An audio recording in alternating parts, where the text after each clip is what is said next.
네, 시작하겠습니다. 오늘은 10계명 11번째 시간입니다. 도둑질하지 말라. 나의 것이 다 없어져야 한다. 출애굽기 20장 15절 말씀입니다. 도둑질하지 말라. 살인하지 말라, 간음하지 말라, 도둑질하지 말라. 이렇게 어떤 설명이 없이 그냥 제목만 이렇게 나오잖아요. 출애굽기 20장에 보면요. 그래서 사람들이 살인하지 말라, 간음하지 말라, 도둑질하지 말라고 하니까 어떠한 의미로 그것을 받아들이는 거냐면 우리가 익히 알고 있는 개념으로 국어사전적인 개념 아니면 도덕윤리적인 개념으로 살인이라고 하는 거 그래 누구 죽이는 거지 어떤 물리적인 어떤 도구를 사용해서라든지 아니면 어떤 폭력을 행사해서 누구를 죽이는 행위 그것을 우리는 살인이라고 이야기하는 거고 간음도 마찬가지로 육체적인 어떤 간음을 생각하고 그러니까 부적절한 어떤 성관계 이것을 우리는 생각하게 되고 도둑질하지 말라고 하니까 남의 물건에 손 대지 말아야지 남의 물건 훔치는 거 이걸 도둑질이라고 생각을 하겠지만 그래서 우리는 이 살인, 간음, 도둑질의 문제를 어떻게 이해하게 되냐면 다른 사람들과의 관계 속에서 이웃과의 관계 속에서 내가 어떻게 해야 되는지 무엇을 해야 되고 무엇을 하지 말아야 되는지 그러한 관점으로 이해하게 되지만 살인과 간음, 도둑질의 문제는 제가 지난 시간 또 지지난 시간에도 설명을 드렸던 것처럼 누구와의 관계 속에서 이해를 먼저 해야 되는 거냐면 하나님과의 관계 속에서 이해를 해야겠죠. 나의 옛 의식의 상태로 존재하고 있는 것, 그 상태로 내가 하나님을 보고 있는 것, 하나님이라는 존재를 인식하려고 하는 모든 행위, 절대로 인식할 수 없다라는 거죠. 그것을 무엇이라고 이야기하는 거냐면 살인이라고 하는 거예요.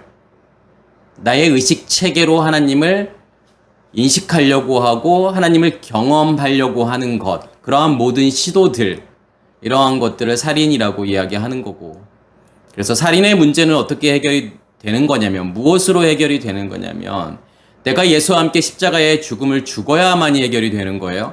죽고 그 생명이 내 안에 심겨졌을 때 그 살인의 문제가 해결이 되는 거고 간음의 문제라고 하는 것은 전제 조건이 뭐라고 말씀을 드렸죠? 뭐가 존재해야만이 성립이 되는 거냐면 남편이 있어야 돼요. 어디에 남편이 존재해야 되는 거냐면 우리 안에요. 누가 남편이어야 되는 거냐면 우리와 함께 십자가에 죽은 그 예수가 우리 안에 무엇으로 임하기 때문에 생명으로 임하게 되죠. 불로 임하게 되는 거고 빛으로 임하게 되기 때문에 그 빛을 간직한 존재들 다시 말해서 베레시트가 우리 안에 시작이 된 거고 하나님의 시간인 욤이 시작이 된 거예요. 그러면 내 안에 무엇이 존재하고 있다라고 말할 수 있는 거냐면 남편이 존재하고 있다라는 거예요. 그렇지만 여전히 우리는 뭐가 남아있기 때문에 우리의 옛 의식의 체계가 남아있기 때문에 그것을 죄라고 이야기하는 거고 그것을 겉사람이라고 이야기를 하죠. 그 겉사람이 존재하고 있기 때문에 여전히 밖에다가 무엇을 계속 만드는 거냐면 남편이라는 존재를 만드는 거예요. 무엇에 의해서 만들어진 남편이고 체계죠. 나의 겉사람에 의해서. 그것을 나아시 뱀이라고 이야기하는 거고 우리가 그 우상을 어떻게 할 수밖에 없는 거냐면 섬길 수밖에 없다라는 거고 그 우상에게 절할 수밖에 없다라는 거예요. 성경은 그것을 무엇이라고 이야기하는 거냐면 간음이라고 이야기하는 거예요. 도둑질은 그러면 뭘까요? 간음이라고 하는 것은 결국은 어떻게 해결이 된다고 그랬죠? 남편이라는 존재를 통해서 나의 간음의 상태가 드러나야 되는 거예요. 그리고 무엇이 더 확실해지고 더 명확해져야 되는 거냐면 내 안에 남편의 존재가 더 확실해지고 분명해져요. 그러면 우리가 밖에 만들어 놓았던 그 남편의 존재는 어떻게 되는 거냐면 희미해지겠죠. 다시 말해서 우리의 의식의 체계, 그 의식의 체계가 만들어 오는 어떤 결과물들, 그 우상의 존재는 희미해지고 무엇이 더 분명해지고 선명해질수록요. 우리 안에 있는 남편의 존재가 더 분명해지고 더 선명해질수록 밖의 것이 희미해진다고 그랬죠. 그것을 무엇이라고 이야기하는 거냐면 그걸 통해서 간음의 문제가 해결이 되는 거예요. 그리고 난 다음에 이제 도둑질의 문제인데, 무엇을 도둑질이라고 할까요? 지금 이 도둑질이라고 하는 단어가 가나브라는 단어를 쓰죠. 그래서 이 가나브라는 단어가 훔치다, 몰래 가져가다, 속이다 이런 뜻이 있어요. 그럼 뭔가를 훔치고 도둑질한다라고 하는 것은 뭐가 여전히 내 안에 남아있다라는 거예요. 그럼에도 불구하고 살인의 문제가 해결이 되고 간음의 문제가 해결이 되었음에도 내 안에 여전히 나의 의식의 체계가 존재하고 있다라는 거죠. 우리의 겉사람이 아직도 죽지 않고 살아있다라는 거잖아요. 그게 감추어져 있는 거예요. 지금 그것을 무엇이라고 이야기하는 거냐면 도둑질이라고 이야기하는 거죠. 그래서 결국은 제가 지난 시간에도 말씀을 드렸던 것처럼 살인의 문제가 해결이 되고 간음의 문제가 해결이 된다라고 하는 것은 무엇이 해결이 되어야 되는 거냐면 도둑질의 문제가 해결이 되어야만이 이 모든 것이 다 해결이 되는 거예요. 그래서 성경 말씀에서 정말 중요한 포인트가 뭐냐면 살인, 간음, 도둑질의 문제예요. 이것을 설명하고 있는 거예요. 하나님과의 관계 속에서 무엇이 살인이고 무엇이 간음이고 무엇이 도둑질이냐. 우리가 요한계시록도 잘 살펴보면은 무엇에 관한 거냐면 살인과 간음과 도둑질의 문제예요. 요한계시록에서의 큰 뼈대를 이루고 있는 게 뭐냐면 일곱 인을 떼는 사건, 그리고 7 나팔이 부러지고 7 대접이 부어지는 사건.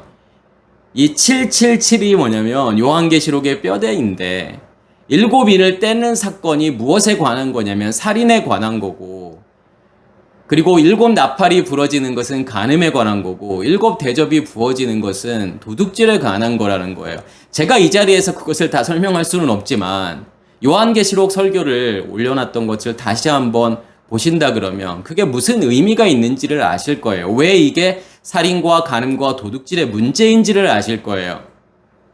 그래서 성경의 큰 어떤 뼈대라고 할 수 있는 게 무엇이냐면 7날의 창조지요. 그리고 또 하나 뭐냐면 살인과 간음과 도둑질의 문제예요. 십계명의 핵심이죠. 두 개는 같은 거예요, 사실은요. 그래서 우리가 7날의 창조를 이해하고 십계명 가운데에서 살인과 간음과 도둑질의 문제가 무엇인지를 이해하게 되면 우리는 성경의 어떠한 흐름을 이해할 수 있다는 거죠. 복음이 무엇인지를 제대로 이해할 수 있어요. 그게 예수 그리스도와 무슨 관련이 있는지를 알게 돼요. 그래서 예수 그리스도가 복음임을 알게 돼요.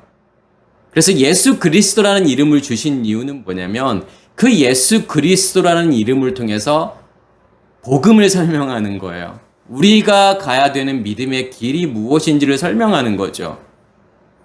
그래서 살인의 문제는 어디에서 이루어지는 거냐면 애굽에서 이루어지는 거예요. 누구의 죽음을 통해서 출애굽하게 되는 거죠. 살인의 문제가 해결이 되는 거죠. 예수의 죽음을 통해서요. 너희가 하나님을 죽이는 것은 그 한 번이면 충분해. 그 한 번이 마지막이어야 해. 그게 예수의 십자가의 죽음이에요. 어린 양의 죽음이죠. 어린 양의 죽음을 통해서 출애굽하게 되는 거고, 간음의 문제는 어디에서의 문제냐면 광야에서의 문제예요. 그래서 광야에서 어떠한 사건들이 반복적으로 계속 이루어지죠? 불순종의 사건, 우상숭배, 음행. 이게 반복적으로 광야에서 이루어지는 건 뭐냐면 성경은 그것을 우상숭배를, 음행을 지금 뭐라고 이야기하는 거냐면 간음이라고 이야기하는 거예요. 거기에서 간음이라고 하는 게 무엇인지를 설명하는 거고, 어떻게 너희가 이 간음의 문제를 해결할 수 있는지를 광야를 통해서 하나님께서 설명해 주시는 거죠. 그러면 도둑질의 문제는 어디에서의 문제일까요? 어디에서 일어나는 거고 어디에서 다루어지는 거냐면 가나안에서 다루어지는 거죠. 어디를 건너야 되는 거예요, 그러면요? 요단을 건너는 사건이에요. 그래서 요단을 건너서 가나안 땅에서 이루어지는 거죠. 그래서 가나안 땅에서 누구의 사건이 일어나죠? 도둑질 그러면 우리가 누구를 떠올리게 돼요? 아간의 사건을 떠올리게 되잖아요. 우리가 요단을 건너는 사건, 이것을 7절기로 이야기하면 몇 번째 절기가 되는 걸까요? 4번째 절기가 되죠. 첫 번째 절기가 뭐냐면 6월절, 그 다음에 무교절, 그 다음에 초실절, 그리고 4번째 절기가 77절, 맥추절, 오순절 이렇게 이야기하죠. 5번째 절기가 나팔절이고 6번째 절기가 대속죄일이고 7번째 절기가 초막절이고 또 수장절이라고도 하죠. 그게 이제 마지막 절기예요.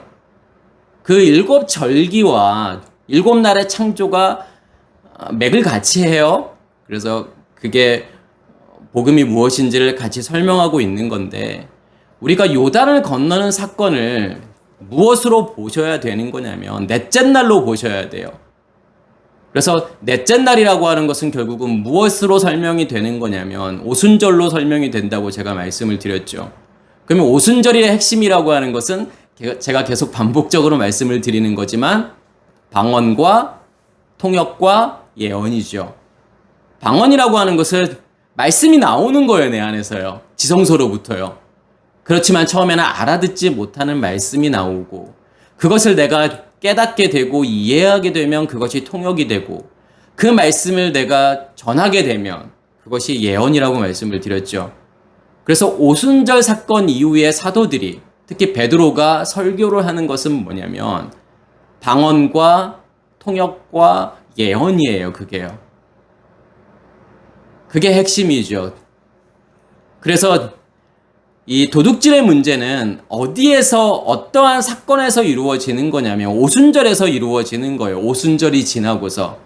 그래서 사도행전에서 대표적인 도둑질 사건을 들라고 한다면 누구를 들 수 있죠? 아나니아와 삽비라 사건을 들 수 있어요. 그러면 아나니아와 삽비라는 당연히 오순절 이후예요. 오순절이라고 하는 것은 요단을 건너는 사건인 거고. 그렇다면 아나니아와 삽비라의 이 도둑질과 아간의 도둑질이라는 것은 결국은 같은 내용이라는 거예요.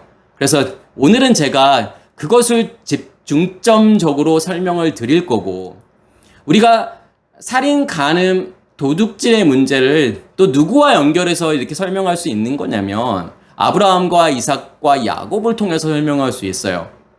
아브라함이라고 하는 것은 살인의 문제인 거고, 이삭이라고 하는 것은 간음의 문제인 거고, 야곱이라고 하는 것은 도둑질의 문제예요.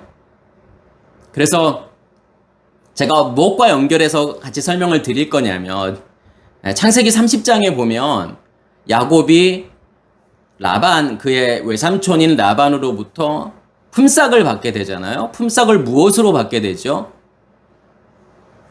양이나 염소를 아롱지고 점이 있고 검은 것, 이걸로 받게 되잖아요. 그게 왜 도둑질의 문제와 관련이 있는지를 설명을 드릴 거고, 또 라헬이 자기 아버지 라반의 무엇을 훔치게 되죠? 드라빔을 훔치게 되잖아요. 이것을 이제 도둑질이라고 이야기하는 건데 그게 무슨 의미가 있는지를 제가 설명을 드릴 거고, 또 하나 시간이 허락이 된다면 에베소서 4장에 나오는 그 도둑질에 관한 설명이 있어요. 그것을 시간이 없어도 설명을 하도록 하겠습니다. 끝까지 제가 설명을 할게요. 그래서 먼저는 큰 흐름에서 보면은 우리가 사도행전 5장에 나오는 아나니아와 삽비라 사건을 먼저 이해하셔야 돼요. 그 사건을 이해하게 되면 도둑질이라는 게 무엇이고 이 도둑질의 문제를 해결할 수 있는 방법이 무엇인지를 알 수가 있어요. 그러면 5장에 누가 나오냐면 아나니아와 삽비라가 나오죠. 5장 1절에 보면 아나니아라는 사람이 그의 아내 삽비라와 더불어 소유를 팔아 2절에는 그 값에서 얼마를 감추매 3절에는 사탄이 내 마음에 가득하여 내가 성령을 속이고 땅값 얼마를 감추었느냐. 그리고 4절에 보면은 땅이 그대로 있을 때에는 내 땅이 아니며 판 후에도 내 마음대로 할 수 없더냐. 그리고 5절에 보면은 아나니아가 이 말을 듣고 혼이 떠나니 이렇게 지금 1절부터 5절까지가 나오는데, 먼저는 우리가 아나니아와 삽비라라고 하는 그 이름에 담겨져 있는 의미를 통해서 이 도둑질이 무엇인지를 무엇할 수 있냐면 유추해 볼 수 있다라는 거예요. 그러기 전에 4장 마지막 부분, 4장 36절에서 37절에 보면 어떠한 인물이 나오냐면 바나바라는 인물이 나오죠. 근데 이 바나바라는 인물과 아나니아와 삽비라를 대조시킨다라기보다는 어떻게 이 아나니아와 삽비라의 도둑질의 문제를 해결할 수 있는지를 보여주는 것이 뭐냐면, 인물이 뭐냐면 이 바나바라는 인물이에요. 그래서 뭐라고 나오냐면, 그가 밭이 있음에 팔아 그 값을 가지고 사도들의 발 앞에 두니라. 그리고 이 바나바를 레위족이라고 이야기하고 요셉이라고, 원래 이름은 요셉인데 사도들이 그를 무엇이라 불렀냐면 바나바라고 불렀죠. 그러면 바나바라고 하는 이름은 어떤 뜻이 있냐면, 어떤 단어의 합성어냐면 바르라는 단어와 나비라는 단어의 합성어예요. 그래서 두 개를 합쳐서 이제 바나바라고 불렀는데, 바르라고 하는 것은 아들이라는 뜻이에요. 아람어인데, 그러니까 히브리어로 따지면 벤이라는 단어예요. 그러니까 벤이라는 단어와 바르라는 단어는 같은 거예요. 아들이라는 뜻이죠. 그러면 나비라고 하는 것은 어떤 뜻이 있냐면 선지자라는 뜻이에요. 그럼 두 개를 합치면 누구의 아들? 선지자의 아들. 그래서 바나바인데, 우리가 벤이라고 하는 것은, 바르라고 하는 것은 뭐냐면 내가 내 안에 누구의 생명을 가지고 있는 거죠? 하나님의 생명을 가지고 있는, 예수 그리스도의 생명을 가지고 있는 상태를 아들 벤이라고 하죠. 그러면 그 아들 된 자들은 누구의 일을 해야 되는 거냐면 아버지의 일을 해야 되는 거예요. 그러면 그 아버지의 일이라고 하는 게 뭐냐면, 그 아버지의 일을 설명하는 단어가 뭐냐면 나비라는 단어예요. 선지자죠. 선지자라고 하는 것은 하나님의 일을 하는 존재인데, 무엇으로 하나님의 일을 하는 존재냐면 말씀으로요. 하나님의 말씀을 전해주는 자죠. 하나님의 말씀을 전하는 자가 나비, 선지자예요. 그러면 바나바라고 하는 이름은 뭐냐면 결국은 아들로서 내 안에 있는 것을 다른 사람들에게 줄 수 있는 자, 넘겨줄 수 있는 자, 그게 바나바라는 뜻이에요. 그래서 이 바나바라고 하는 것이 레위 족속이죠. 레위라고 하는 것은 연합을 이야기하는 거고, 원래 이름은 뭐냐면 요셉이잖아요. 요셉도 마찬가지예요. 누구의 일을 하는 존재가 요셉이냐면 아버지의 일을 하는 존재가, 아버지 이스라엘의 일을 하는 존재가 요셉이에요.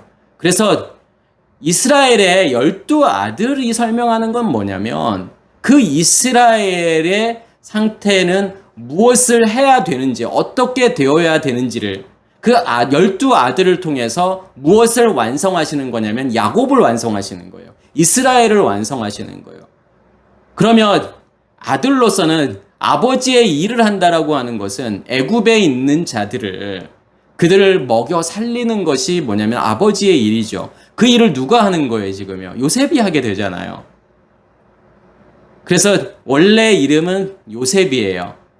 근데 사도들이 바나바라고 불러줘. 같은 의미예요. 요셉이나 바나바나. 누구의 일을 하는 존재? 아버지의 일을 하는 존재. 결국은 5장의 아나니아와 삽비라 사건 이전에 지금 바나바가 나왔다라고 하는 것은 아나니아와 삽비라의 그 도둑질의 문제를 무엇으로 해결할 수 있는지를 보여주는 거예요. 누구를 통해서요? 바나바를 통해서요. 그 도둑의 문제는 결국은 어떠한 일을 해야 되는 거냐면 아들의 일을 해야 되는 거예요. 아들로서의 일을 해야 되는 거예요. 아버지의 일을 하는 거예요. 아버지를 전해야 되는 거죠. 전하면 전할수록 무엇이 계속 드러날 거냐면 내 안에 감춰져 있는 것이 드러날 거라는 거예요. 그러면 5장 1절에 나오는 아나니아가 나오고 삽비라가 나오잖아요. 삽비라가 나오는데 아나니아라는 뜻은 뭐냐면 하난 야후라는 뜻이에요. 하난이라고 하는 것은 뭐냐면 은혜를 베풀다, 뭐 긍휼히 여기다, 주다 이런 뜻이 있어요. 그다음에 야후 그러면은 여호와라는 뜻이죠. 그러면 합치면은 여호와께서 은혜를 베푸셨다. 그러면 어떤 은혜를 지금 베푸셨다라고 하는 거죠? 누구를 통해서 지금 아나니아를 설명하는 거냐면 삽비라를 통해서 아나니아를 설명하는 거예요.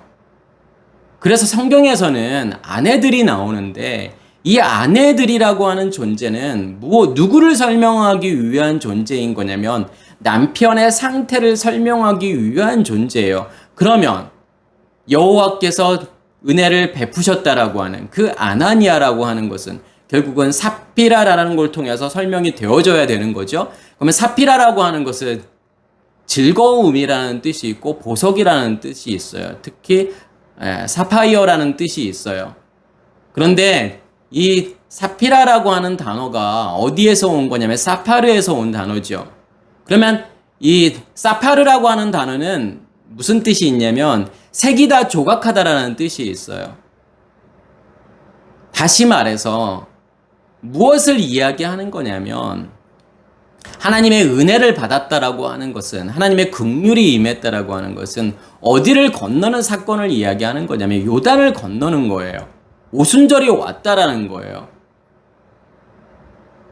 그러면 오순절이 왔다라고 하는 것은 무엇이 우리 안에 새겨지는 거냐면, 그러니까 사피라, 사파르죠. 하나님의 말씀이, 다시 말해서 언약궤에서 나오는, 지성소로부터 나오는 말씀이 기름 부음으로 내 안에서 계속 부어지고 있다라는 뜻이에요. 그걸 통해서 우리의 성소 안에서 7 등불이 계속 타오르게 되기 때문에 어떠한 일들이 일어나냐면 그것을 무엇이라고 이야기하는 거냐면 하나님의 은혜라고 이야기하는 거고 하나님의 긍휼이라고 이야기하는 거예요. 하나님께서 우리에게 무엇을 계속 베푸시는 거예요. 은혜를 베푸시는 거예요. 긍휼을 베푸시는 거예요. 무엇을 통해서요? 기름 부음을 통해서요. 말씀을 주시는 걸 통해서요. 그게 아나니아와 삽비라가 설명하는 거고, 그런데 아나니아와 삽비라가 더불어 소유를 팔아 그 값에서 얼마를 감추매. 이 얼마라고 하는 단어는 의역인 거고 사실은 얼마라고 하는 단어가 나오지는 않아요. 그냥 그들이 판 것을 감추었다라는 거예요. 그러면 그들이 판 것을 감추었다라는 것은 뭘 이야기하고 싶은 거죠? 다 팔지 못했다라는 거예요, 사실은요. 진짜 팔았다라고 하는 것은 뭐냐면 없어져야 돼요. 자기의 소유가 존재하지 않아야 되는데, 내가 가지고 있는 게 없어야 되는데 어떠한 소유요? 내가 원래부터 가지고 있는 나의 체계, 나의 의식의 체계, 율법이잖아요. 죄지요. 그것을 다 팔지 못했다라는 거예요. 여전히 가지고 있는 것들이 있다라는 거죠. 그것을 성경은 무엇이라고 이야기하는 거냐면 그것을 도둑질이라고 이야기하는 거예요. 그러면서 지금 뭐라고 이야기하는 거냐면 베드로가 사탄이 내 마음에 가득하여 내가 성령을 속이고 땅값 얼마를 감추었느니라. 여기서도 얼마도 의역이에요. 땅값을 감추었다라는 거예요. 그러면 사탄이 네 마음에 가득하다라는 건 뭘 이야기하는 걸까요? 무엇으로 네가 지금 존재하고 있다라는 걸 표현하는 거냐면 여전히 너희 안에 너로 비롯되어 있는, 너가 가지고 있는 그 의식의 체계, 그 율법, 그것이 여전히 너 안에 존재하고 있잖아. 그게 하나님을 속이는 거야. 그게 도둑질이야. 라는 것을 설명하면서 4절에 땅이 그대로 있을 때에는 네 땅이 아니며, 그것을 팔지 않고 그대로 존재하고 원래 땅 그대로 존재하고 있으면 그것은 네 거가 아니야. 그 말은 무슨 말이겠어요? 그건 존재하고 있는 게 아니야. 하나님의 땅으로 바뀌지 않았다라는 거잖아요. 그렇기 때문에 네 땅이 아니면 너의 진짜 땅이 아니야. 하나님께서 너에게 주기를 원하는 땅은 그 옛 땅이 변해서 새로운 땅으로 바뀌어야 되잖아. 너의 옛 땅이 다 없어지고 사라지고 다 팔아야 되는 거고, 그러면 하나님께서 너희에게 새로운 땅으로 주실 거잖아. 그게 아니면 그건 네 땅 아니야 라고 하는 거죠. 그러면서 아나니아가 이 말을 듣고 혼이 떠나니, 혼이 떠난다라고 하는 것은 어떠한 단어를 쓰냐면 에꼬 푸시꼬라는 단어를 써요. 그러면 에끄라고 하는 것은 뭐냐면 안에 있는 것이 밖으로 나가는 게 에끄라는 전치사예요. 그럼 푸시코라고 하는 것은 푸시케에서 온 거죠. 그럼 푸시케라고 하는 것은 뭐냐면 혼이라는 거예요. 우리의 네펫이. 그러면 한마디로 이야기하면 혼이 밖으로 나온 거잖아요. 다시 말해서 혼이 가출한 거죠.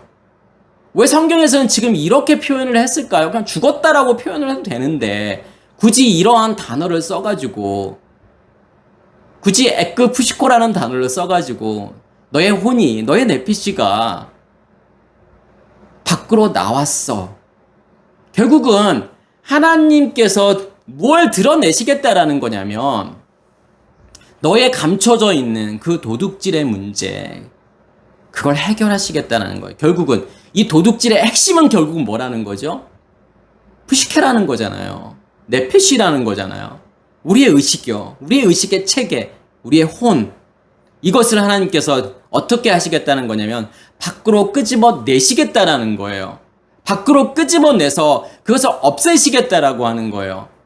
그게 아나니아의 죽음인 거고 그게 사피라의 죽음이에요. 그래서 아나니아가 죽고 사피라가 죽고, 그래서 죽다라는 단어를 쓰지 않고 굳이 이 에크푸시코라는 단어를 쓰는 거예요. 성경에서요. 무엇을 설명하기 위한 거냐면 이 혼의 문제, 이 의식의 문제를 해결하셨다라는 것을 보여주고 싶은 거죠. 이게 신약에서의 일이라면, 이게 신약의 오순절의 일이라면 구약에서는 어디를 건너는 사건이라고 제가 말씀을 드렸죠. 요단을 건너는 사건이잖아요. 요단을 건너서 지금 여리고성이 무너졌어요. 그런데 누가 나오냐면 거기서 아간이라는 인물이 나오죠. 그래서 7장, 여호수아 7장에 나오는 사건인데 이스라엘 자손이 바친 물건으로 말미암아 범죄하였으니 1절에 나오는 거고, 이제 아간을 무엇으로 설명하는 거냐면 유다 지파 세라의 증손이고 삽디의 손자이고 갈미의 아들이다, 이렇게 이야기하면서 아간이 온전히 바친 물건을 가졌음이니라 이렇게 설명하고 있죠.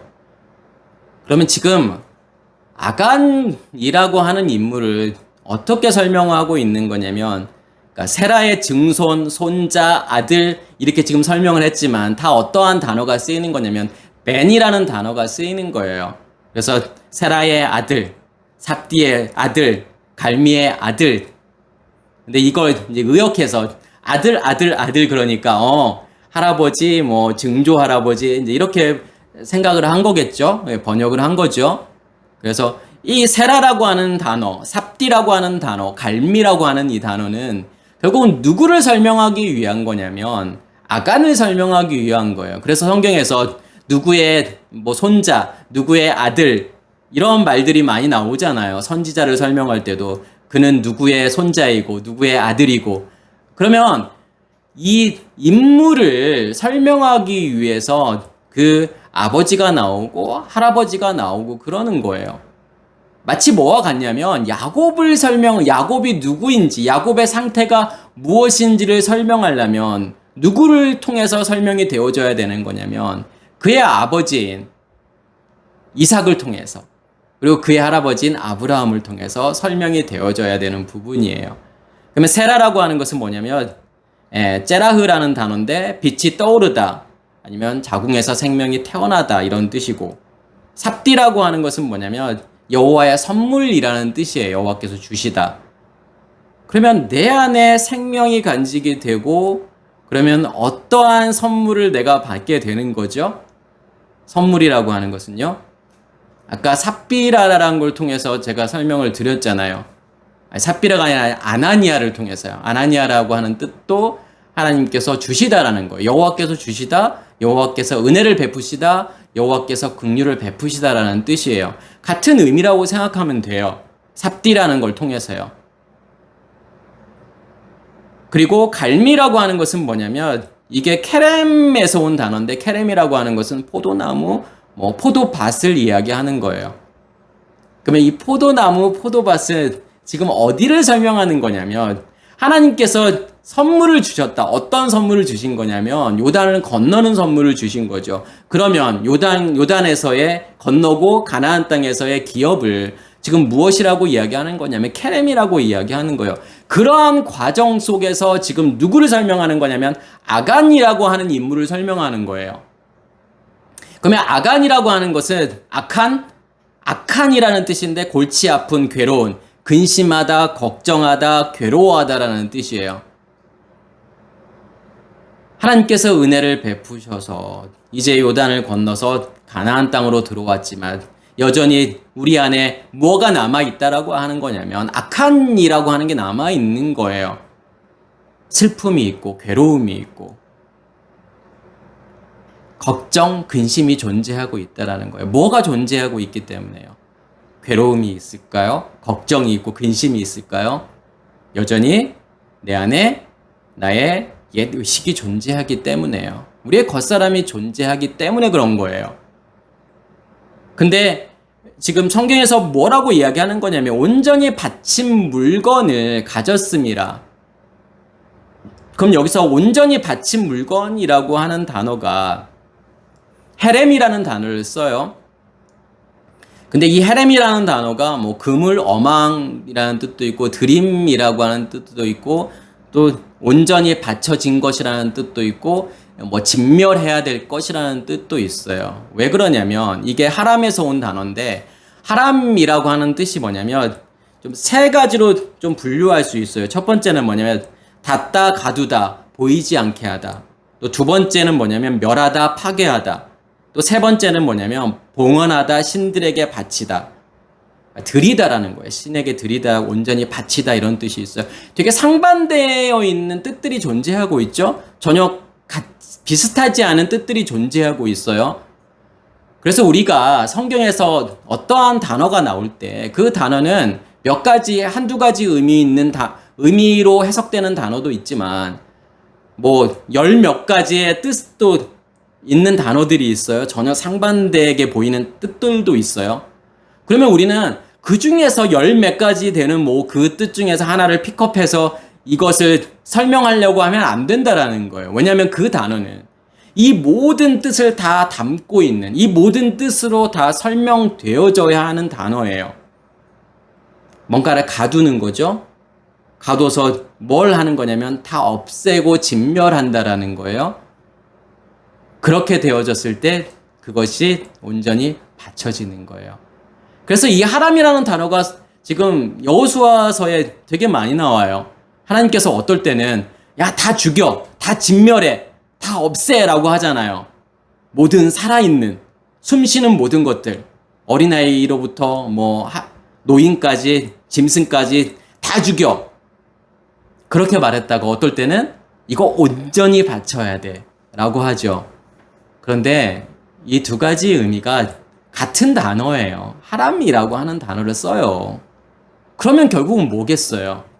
다 없애고 진멸하는 것이나 하나님께 온전히 바치는 것이나 같다라는 거예요. 하나님께서는요. 그러면 뭘 죽이고 없애라고 하는 것은 뭐 짐승, 뭐 사람 이런 걸 다 죽이라고 하는 그런 의미가 아닌 거예요. 뭘 없애라고 하는 거예요, 지금요. 성경의 모든 사건들은 밖에서 일어나는 사건들이 아니에요.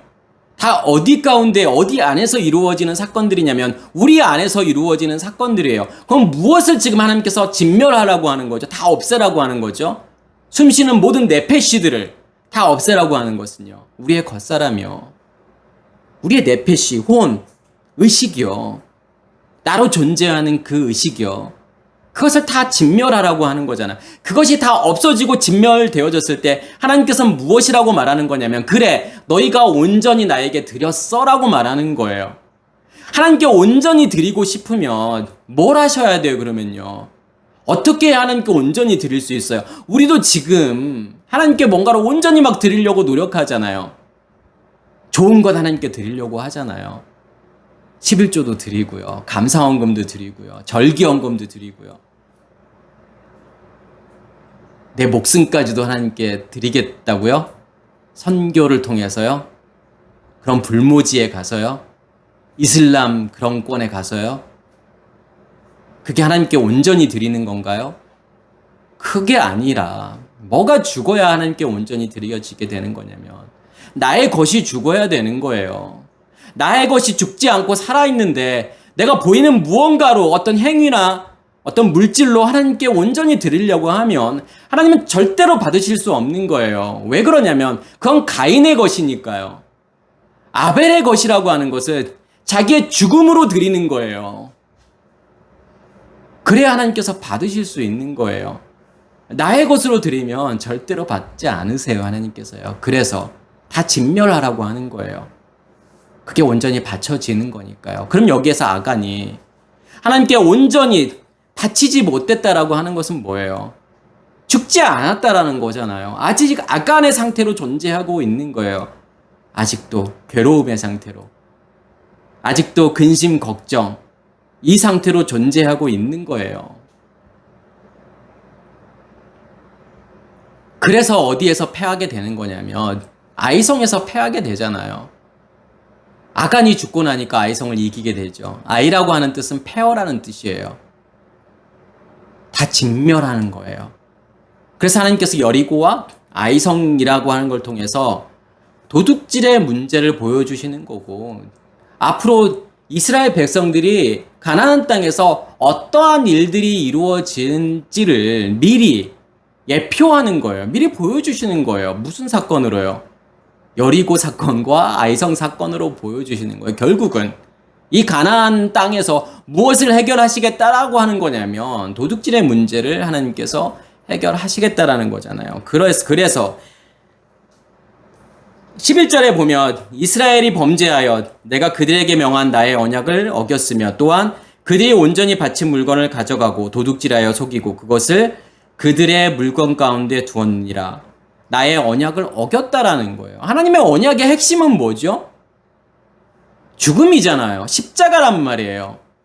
그러면 하나님의 언약이 내 안에서 이루어진다라고 하는 것은 무엇을 이야기하는 거냐면 우리의 죽음을 이야기하는 거예요. 우리의 겉사람의 죽음이요. 그게 언약의 완성이에요. 그게 이루어지지 않았기 때문에 하나님께서 나의 언약을 어겼다라고 말하는 거예요. 뭐가 있으면요. 나의 것이 여전히 존재하고 있으면요. 감추어져 있으면요.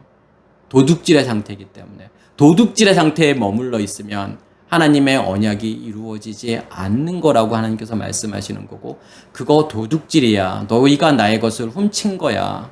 이렇게 말씀을 하시는 거죠. 그러면서 12절에 그러므로 이스라엘 자손이 그들의 원수 앞에 능히 맞서지 못하고 그 앞에서 돌아섰나니.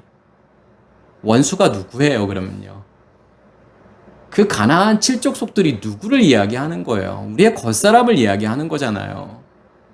그 겉사람과 맞서 싸워야 되는데 싸울 수 없는 이유가 뭐예요, 그러면요? 뭐가 여전히 강하기 때문에요. 원수가 강하기 때문에, 우리의 겉사람이 강하게 남아있기 때문에요. 감춰져 있으면 그것들이 다 드러나져야만이 그 싸움에서 이기는 거예요. 우리의 속사람으로 우리의 겉사람을 이기는 거예요. 그래서 25절에 보면 온 이스라엘이 그를 돌로 치고 불사르고 그 위에 돌 무더기를 크게 쌓았더니, 그게 거기를 아골 골짜기라고 이야기를 하죠. 그러면 사람들이 돌로 던지고 불로 살르잖아요. 그럼 거기서 나오는 에벤이라고 하는 돌, 애쉬라고 하는 불, 지금 누구를 이야기하는 거예요, 그게요? 예슈아잖아요. 예수를 이야기하는 거란 말이에요. 그 남편이요. 그 남편에 의해서 어떻게 해야 되냐면 맞아 죽어야 되는 거예요. 불로 태워져야 되는 거예요. 그 돌에 맞아 죽어야 되죠. 그러면 돌무더기가 계속 쌓여갔다라고 하는 것은 뭘 이야기하는 거예요? 그 돌 하나하나가 지금 뭘 이야기하는 거냐면 우리의 죽음을 이야기하는 거예요. 돌에 맞아서 죽고 또 돌에 맞아서 죽고 계속 돌무더기가 우리 안에서 쌓이고 있는 거란 말이에요. 그걸 통해서 무엇을 지금 확증하시는 거냐면 우리의 겉사람의 죽음을 확증하는 거예요. 그것을 보라는 거예요. 그 돌무더기를 통해서 내가 얼마만큼 죽었는지를 확인하고 검증하라고 하는 거잖아요. 그 돌무더기가 많이 쌓이면 쌓일수록 내가 죽은 거예요. 계속 하나님께서 우리를 죽이실 거고 돌무더기를 우리 안에서 계속 쌓을 거라는 거잖아요. 거기가 아골 골짜기예요. 아골이라고 하는 것은 아까 제가 아칸이라고 하는 단어죠. 슬픔이에요. 괴로움이에요. 골짜기라고 하는 것은 깊다라는 거예요. 깊은 골짜기로 존재하는, 깊은 어떠한 근심, 걱정, 슬픔으로 존재하는 우리를 거기에 뭘 쌓으시는 거예요, 지금요? 돌무더기를 쌓으시는 거잖아요. 나를 죽이시는 거잖아요. 아간을 하나님께서 죽이신다니까요. 그렇게요. 그래서 무엇을 해결하시는 거예요? 도둑질의 문제를 해결하시는 거예요. 그걸 볼 수 있으셔야 돼요. 내 안에 계속 쌓아지는 그 돌무더기. 아, 내가 지금 죽고 있구나. 하나님께서 나의 도둑질의 문제를 지금 해결하시는구나. 이 도둑질의 상태를 다 드러내시는구나. 그걸 또 여실히 보여줄 수 있는 말씀이 뭐냐면 창세기 30장에 나오는 말씀이에요. 야곱이 그의 외삼촌 라반의 집에서 품삯을 뭘로 받아요? 양이나 염소 중에서 아롱지고 점이 있고 검은 것으로 받잖아요. 이거 네 품삯이야. 만약에 그것이 아니라 아롱지고 점이 있고 검은 것이 아니라 그냥 양과 염소를 너가 취하면 그것은 뭐라는 거죠? 그건 도둑질이라는 거예요. 지금 이게 뭘 설명하고 싶은 거죠? 라반이라고 하는 단어는 어떤 뜻이 있어요? 하얗게 만들다, 희어지다라는 뜻이 있죠?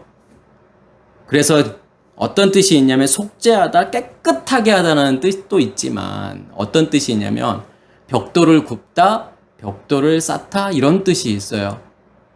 그래서 창세기 11장 3절에 보면은 사람들이 이 바벨탑을 쌓을 때 무엇으로 쌓죠? 돌 대신에, 에벤 대신에 라반으로 쌓았다라고 말하는 거예요. 벽돌을 구워서 그것으로 쌓는 거죠. 그러면 여기서 라반이라고 하는, 벽돌이라고 하는 것은 체계잖아요. 우리의 의식의 체계, 시스템, 그것으로 뭘 만드는 거예요? 나의 이르를 만들고 나의 탑을 만드는 거잖아요, 그게요.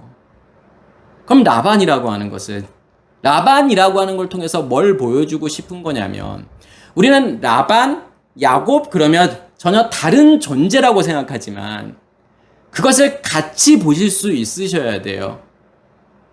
야곱의 어떠한 겉사람은 누구로 존재하는 거냐면 라반이 존재한다라고 보셔야 돼요.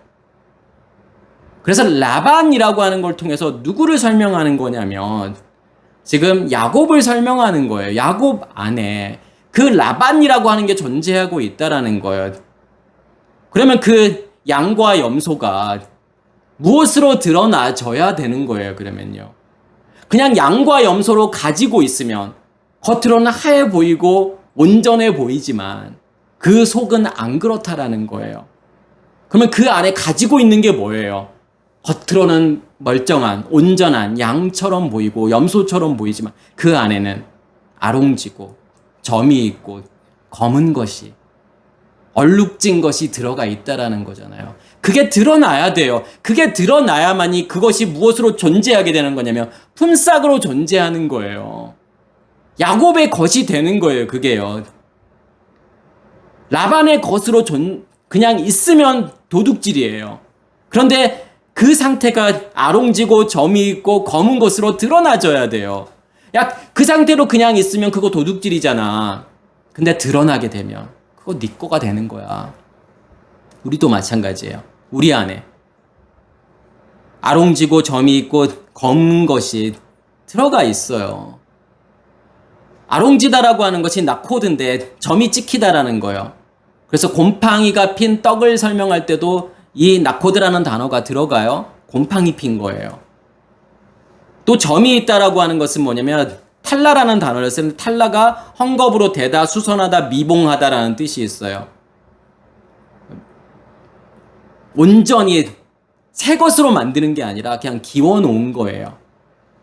그게 점이 있는 거고 검은 것은 훔이라고 하는 건데 거무스레한, 타서 그을린, 완전히 타서 없어진 게 아니에요. 그게 아롱지고 점이 있고 검은 거예요. 그게 그것으로 드러나져야 돼요. 모른다고요, 우리는요. 내 안에 뭐가 있는지도 몰라요. 내 안에 얼마나 아롱지고 점이 있고 그런 것들이 들어가 있는지. 잘 나를 볼 수가 없단 말이에요. 그래서 나는 정결하다고 생각해요. 라반. 깨끗하다고 생각해요. 나는 온전하다고 생각해요. 그렇지만 누가 예수 그리스도라는 존재가 그 남편이 드러낼 거라는 거예요. 그걸요. 너 안에 아직도 아롱지고 점이 있고 검은 것들, 얼룩진 것들이 너 안에 지금 있잖아. 그걸 보라는 거예요. 그걸 본 만큼, 그것이 드러난 만큼, 그것이 확인되어진 만큼 하나님의 것으로 바뀌는 거예요. 야곱의 품삯으로 바뀌는 거잖아요. 그게요. 31장에는 뭐가 나와요? 라반의 드라빔을 라헬이 훔치잖아요. 똑같은 사건이에요. 도둑질이에요. 드라빔이라고 하는 것은 뭐냐면 이 단어가 트라핌이라는 단어인데 이 트라핌이라고 하는 단어가 치료자라는 뜻이고 라파에서 온 거예요. 그래서 우리가 여호와 라파 그런 이야기를 하잖아요. 치료의 하나님. 라파는 치료하다라는 뜻이에요. 그래서 치료하다, 고치다, 용서하다, 위로하다 이게 라파예요. 무엇이 우리를 치료하고 우리에게 우리를 위안을 주고 우리를 용서하고 위로를 주죠? 라반의 것이요? 라반의 드라빔이요? 라반의 그 체계가요? 우리의 의식 체계가 우리에게 정말 만족을 주나요? 우리를 고쳐주나요? 우리를 새롭게 해주나요? 그렇지 않잖아요. 그게 드러나줘야 돼요. 숨겨져 있으면 안 돼요. 그 라반의 드라빔이 숨겨져 있으면 안 돼요. 그게 드러나줘야만이 진짜 라파예요. 치료를 받는 거예요. 새로워지는 거예요. 거기서 위안을 받는 거고 거기서 위로를 받는 거예요. 죽은 만큼요. 내가 죽었다라고 하는 것은 누구의 존재가 내 안에서 확실하고 명확하게 되는 거냐면 하나님이라는 존재가요. 하나님이라는 존재가 너무 분명하고 너무 확실히 드러나는 거예요. 그게 우리에게 위안이고 위로잖아요. 내가 하나님을 경험할 수 있다라는 거. 하나님을 인식할 수 있다라는 거. 내가 가진 모든 것으로요. 내가 가진 감각으로도요. 어떻게 모를 수가 있죠? 하나님이 내 안에 계심을요. 그 생명이 내 안에 있음을. 그 빛이, 그 불이 내 안에 타고 있음을요. 7 등불이 내 안에 타고 있음을 어떻게 모를 수가 있어요?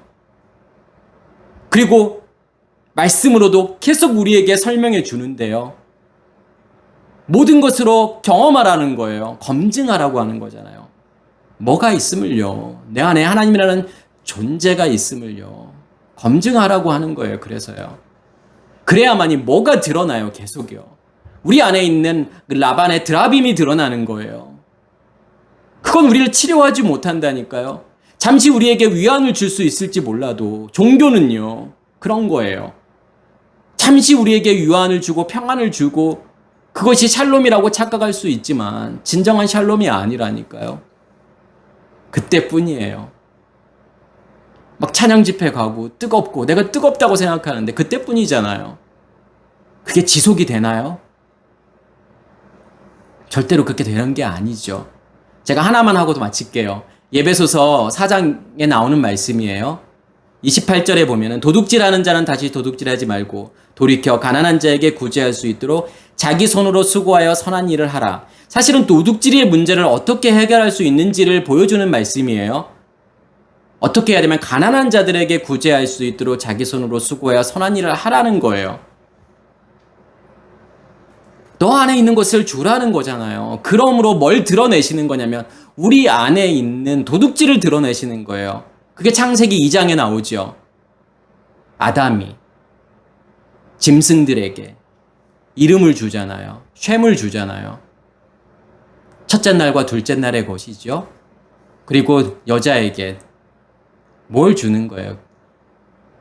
갈빗대로 여자를 만든다라고 하는 것은 뭘 드러내시는 거예요? 젤라를 드러내시는 거예요. 이 젤라라고 하는 것은 잘라 절뚝거리다라는 거예요. 내 안에 감춰져 있는 거예요. 뭘 통해서 드러내시는 거예요? 짐승들에게 이름을 주고 그들을 먹이고 입히고 여자로 만드는 그런 과정, 모든 과정들을 통해서 내 안에 있는 것들을 다 드러내시는 거예요. 하나님께서요. 그게 넷째 날, 다섯, 여섯째 날의 사역이죠.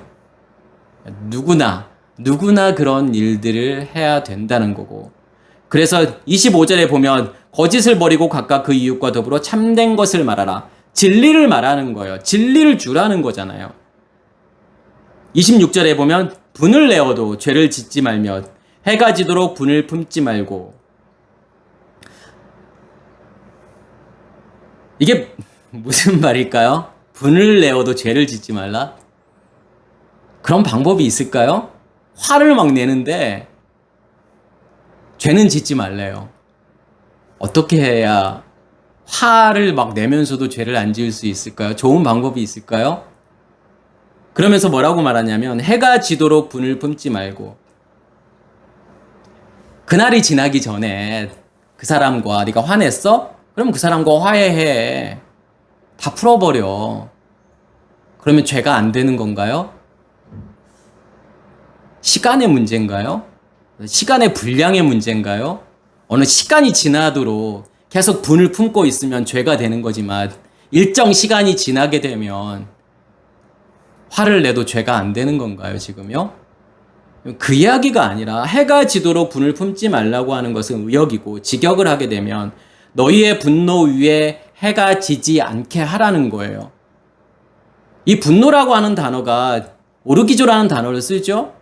근데 이 오르기조라는 단어는 오레고마이에서 온 단어인데 오레고마이라고 하는 것이 뭐냐면 손을 내밀다, 원하다, 열망하다, 갈망하다라는 뜻이에요. 내가 바라고 원하고 소원하는 게 있으니까 화가 나는 거예요. 내가 바라고 원하고 소원하는 게 없으면 화가 안 나요. 자식에게도 배우자에게도 왜 화가 나요? 내가 바라고 원하고 열망하는 게 있는 거예요. 이렇게 되어야 된다는, 이렇게 해야 된다는 나만의 뭐가 있는 거예요, 지금요. 어떤 의식의 체계가 있는 거잖아요. 율법이 존재하고 있는 거잖아요. 그런 시스템이 존재하고 있기 때문에 화가 나는 거예요. 결국은 뭘 이야기해 주는 거죠? 화가 있다라고 하는 것은 열망이 있고 욕심이 있다라는 거예요. 나의 겉사람이 존재하고 있는 거예요. 옛 의식의 체계가 존재하고 있다라는 거잖아요. 그럼 어떻게 해야 죄가 안 돼요? 어떻게 해야 죄를 짓지 않는 거죠? 그 열망 위에, 그 화내는 거 위에 해가 지지 않아야 되는 거예요. 해가 지지 않는다라고 하는 것은 무엇으로 존재하는 거예요? 욤으로 존재하는 거잖아요. 낮이라는 시간으로 존재하는 거잖아요. 무엇이 계속 확대되어야 되는 거냐면 하나님의 시간이요. 이 욤이라는 시간이요. 낮이 계속 늘어나야 되는 거고. 그러면 낮이라는 시간이 늘어난 만큼 무엇가 지금 줄어들고 있는 거죠? 밤이라는 시간이 줄어들잖아요. 그러면 이 밤이라는 시간을 무엇으로 살아야 되는 거냐면 낮이라고 하는 시간으로 살아야만이 무엇을 없앨 수 있는 거냐면 이 화라고 하는 것을, 화내는 것을 없애는 거고 그게 죄를 짓지 않는다라는 거예요. 죄가 짓지 않는 게 아니라 죄가 없어지는 거예요. 무엇으로 바뀐 만큼이요. 밤이라고 하는 시간이 낮이라는 시간으로 바뀐 만큼 죄가 없어지는 거예요. 우리의 열망이 죽는 거예요. 우리의 바램이, 우리의 원함이 죽는 거예요. 그래서 계시록 21장, 22장에 보면은 밤의 시간이 없어지잖아요. 모든 심판이 다 끝나게 되면 밤이 존재하지 않는 거예요. 그것만이 무엇을 없애는 길이에요. 죄를 짓지 않는 거잖아요. 그러면서 마귀에게 틈을 주지 말라 이렇게 말하잖아요. 틈이라고 하는 단어가 토포스라는 단어를 쓰죠. 이 틈이라고 번역을 했지만 지역이에요. 영역을 이야기하는 거예요. 그래서 히브리어로도 뭐냐면 마콤이라는 단어를 써요. 이 마콤이라고 하는 단어가 영역이에요. 지역이에요. 어떤 바운드리? 지금 이걸 이야기하는 거예요. 이게 마콤이에요. 쿰에서 온 단어예요. 쿰이라고 하는 것은 일어나잖아요. 일어나서 걸어가는 모든 곳이 무엇으로 바뀌는 거예요? 기업이 되는 거잖아요. 하나님께서 주시는 땅, 영역. 그러면 마귀에게 뭘 주지 말라는 거예요?